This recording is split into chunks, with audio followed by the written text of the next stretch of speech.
এই বছর সবার বাড়িতেই কম বেশি আম হয়েছে। তো আমাদের বাড়িতেও ঠিক সেরকমই গাছ থেকে ভালোই আম টুকটাক পড়ছে। তো আমি ভাবলাম আমগুলোকে কুড়িয়ে নিয়ে কিছু একটা যদি করা যায় তাহলে কেমন হয়। সেই জন্য আমগুলোকে কুড়িয়ে নিয়ে ভালোভাবে বসে পড়ি যে যত্ন সহকারে এর ওপর কিছু একটা কলকার কাজ করব। তখনও জানি না যে আমি কী বানাবো বা কী করব।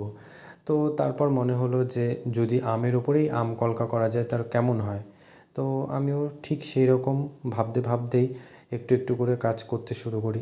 তখনও আমি জানি না যে কী কাজ করব বা কিছু। তো আমি সেই রকমই একটু একটু করে করছি আর যা মনে আসছে তাই আঁকতে শুরু করেছিলাম।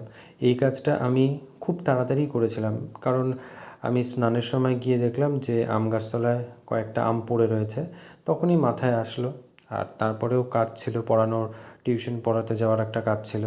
তো এবার যার জন্য তাড়াহুড়ো করে যা হয়, এই মিনিট 5-10 মধ্যে যা হয়েছে সেটাই আপনাদের সামনে তুলে ধরার চেষ্টা করেছি। তো এবার যথারীতি ভাবতে ভাবতেই কাজটা করি। আর সবথেকে যেটা বেশি মনে পড়ছিল সেটা হচ্ছে ছেলেবেলায় বা ছোটোবেলায় যখন বিদ্যুৎ চমকাতো, তখন হাওয়া দিলেই প্রায় সামনের বাড়ির গাছ থেকে আম কুড়াতে যাওয়া, এই মেঘ চমকানোকে মাথায় রেখে আম কুড়াতে যাওয়া, মারা বকতো।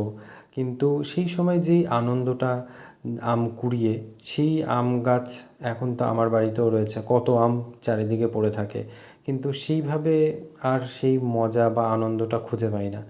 কিন্তু ওই টুকটাক আম পড়লে গিয়ে নিয়ে আসা হয়, একে ওকে দেওয়া হয়।